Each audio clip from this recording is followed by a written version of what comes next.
But if these mice are exposed to 10 milligray dose or 100 milligray dose, again in the range where we're talking diagnostic radiation, they still develop tumors, but it takes longer for them to develop tumors. What that says is the latency period to develop this type of tumor, which is a lymphoma, is extended by either the 10 or 100 milligray dose.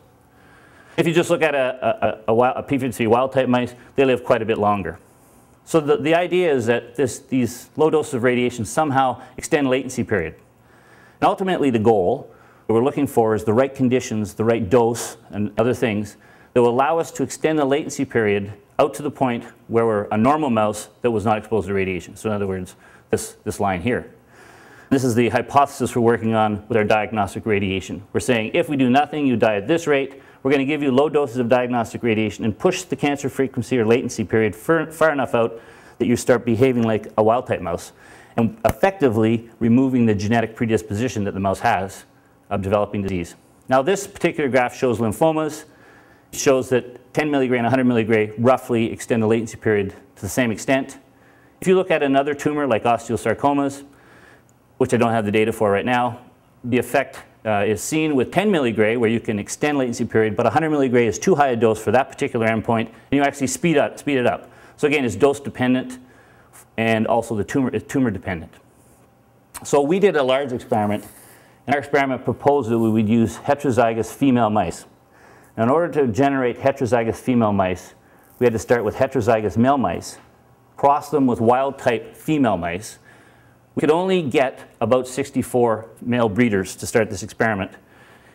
Those male breeders were crossed with the female wild type 129X SVJ mouse, 170 of them, and I've been told by my technicians that they had 1 week off in the year. The rest of the time they were making babies. And there's what they look like. Pups are born. We had to, obviously when we do these crosses, half the mice that are produced are males. So those approximately 3,500 males were culled at day 21, which left us with about 3,600, almost 3,700 female mice.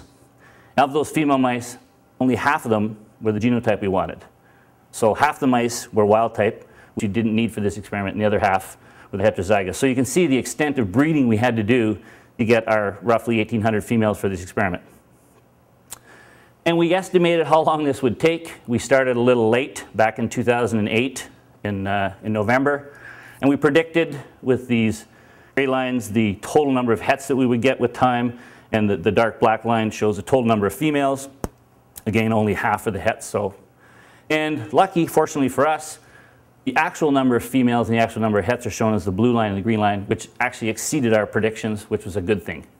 So we managed to get our mice approximately on time when we expected. Where are we today? We're doing a lifetime study. Today, June 24th, 2010 is roughly here. The star represents mortality frequency right now. We're at about 70% mortality. And we're predicting sometime in January or February, this 2-year lifetime study will be completed, in which case we can analyze the data and address our hypothesis of whether or not we have extended latency period in cancer-prone mice using diagnostic radiation. What do we use? We use the CT scanner. We have a McMaster University here that shows a picture of the scanner, shows a picture of the mice in a tube in the scanner, and this is oxygen lines going in to give the mice, keep them cool and give them oxygen as they get their scan. The protocol we used, we did a number of experiments.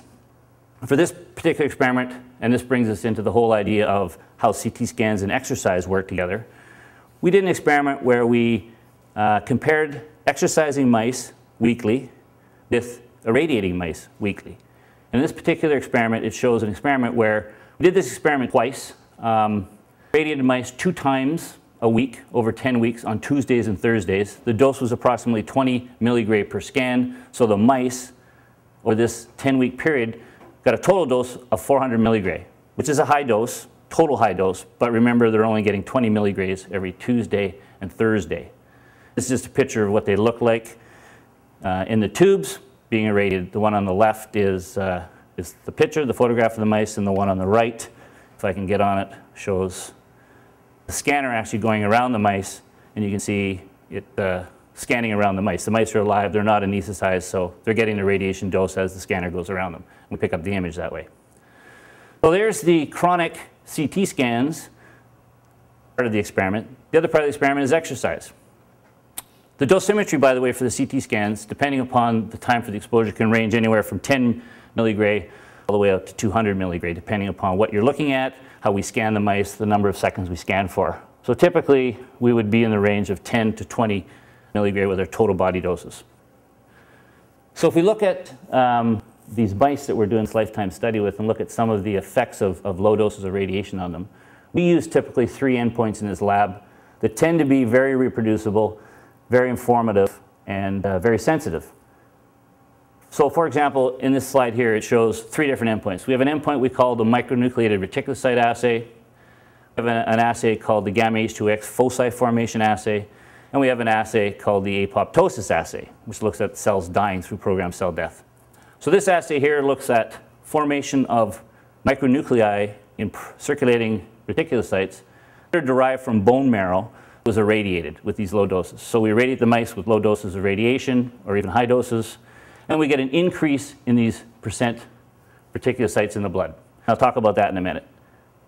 What this is showing, though, is that if we compare the wild type and the p53 heterozygous mice, the lines are identical. It means that the cancer-prone mice and the wild type mice are behaving the same when it comes to micronucleated reticulocyte formation. If we look at the gamma H2X foci, we see an increase with dose, and we also see the same result where our heterozygous mice and our wild type mice are showing us the same dose response, which is a bit disturbing given that we know that the p53 heterozygous mice are cancer-prone and radiation sensitive. Surprised to see this for both those endpoints. Fortunately, we know that p53 controls the apoptosis pathway, and here we are seeing a difference between our wild type and our hets. And in fact, per unit dose, the heterozygous mice, which are defective in p53, which affects the apoptosis, do not die to the same extent. The cells don't die to the same extent as the wild type do, which was good. It tells us that these endpoints up here may be upstream of p53 function, and this endpoint here is obviously downstream of it. So let's look at the micronucleated reticulocyte dose response curve first in some mice. If we look at the sort of dose response curve from 0 up to 1 gray, we have a nice linear increase, and after 1 gray it levels off. And there's been a lot of research done on this endpoint, and the reason for that is simply that after 1 gray, the cells in the bone marrow are actually being killed, so they don't produce micronuclei in the circulating blood.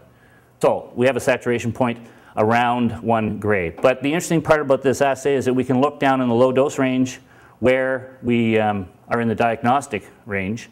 And here you see CT dose response curve at the low doses. This can measure a single CT scan, 2 CT scans, 3 CT scans, so on and so forth. So it's a nice, very sensitive line. Significant increase even above 0 at 1 CT scan or 20 milligray. So it's a very powerful endpoint. And when we compare the CT scans with cobalt-60 gamma rays, cesium-137 gamma rays, we actually get identical curves. So we can say for this endpoint, comparing 30 keV CT scan X-rays with photons from cesium-137, that the RB is 1, meaning that the biological effectiveness of these 2 qualities of radiation is very similar for this biological endpoint. So let's look at what happens when we do an adaptive response experiment. And the adaptive response experiment is simply an experiment where we look at the effect of the small diagnostic dose at modifying or modulating the response to a high challenge dose. The first 2 bars you got to look at are the mice that weren't irradiated, and they have a low frequency of these spontaneously occurring micronucleated reticulocytes. We can actually see a significant increase by a single CT scan. We give a large cobalt-60 dose, a cesium-137 dose, a gamma dose, we get a large increase in these micronuclei. However, if we give the CT scan to the mouse with 4 hours, we give them the large dose, we have a significant decrease in the frequency of these micronucleated reticulocytes, which says to us that the damage to the bone marrow was reduced by actually giving a CT scan prior to the big dose. Classic adaptive response experiment, suppression of a negative biological endpoint, suggesting that the CT scan is having a positive effect on the cells. Some of the endpoints we look at in our lifetime study that we're looking at include enlarged thymuses, enlarged lymph nodes. So here's an enlarged thymus in a mouse undergoing necropsy. Here's some enlarged lymph nodes. And the beautiful part about this is that we use the PET scanner and the CT scanner to help us identify the disease in these mice. And you can see in these mice when they're scanned that there's something going on with uptake of our isotope in the thymus area, in the thoracic cavity, and even somewhere up in here in the neck area. Similarly, we can see on this picture here, if we look at uptake of fluorine-18 in the mouse, you can see there is, well, first of all, I'll point out that there's lots in the bladder here. In this mouse, he's got something going on in his spine. We suspect that's a tumor, osteosarcoma in the base of the spine that's picked up very nicely with this PET scanning technique. So where are we today in terms of our lifetime study? Our lifetime study, we're looking at survival now of the mice. And remember that we're really not studying survival in this experiment, so I wouldn't take this data to mean too much right now. But we are seeing that all the mice that get exposed to a large dose of radiation, which are these curves here, or they all get 4 gray, plus some other minor treatments, are all dying quite rapidly. And the mice that get exposed to no large dose of radiation or some low dose diagnostic scans are obviously living longer and not dying of cancer so fast.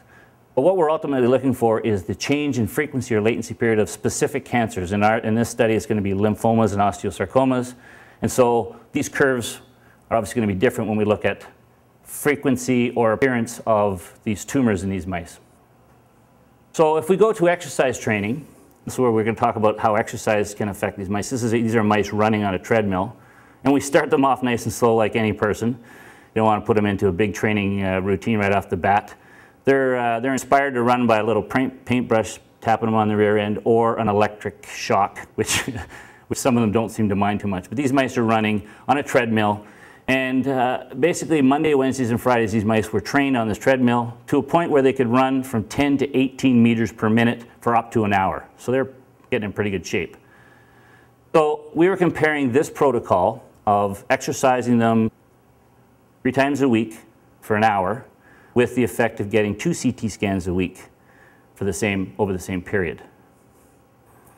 And so if we look at what happens when we compare, I already showed you what's happened with just CAT scans alone. If we compare CT scans and exercise, some interesting results start popping up. First of all, if we look at the effect of exercise or CT scans, so remember this is 2 CT scans a week for 10 weeks, which gives a significant dose of about 400 milligray, actually reduces the spontaneous frequency of these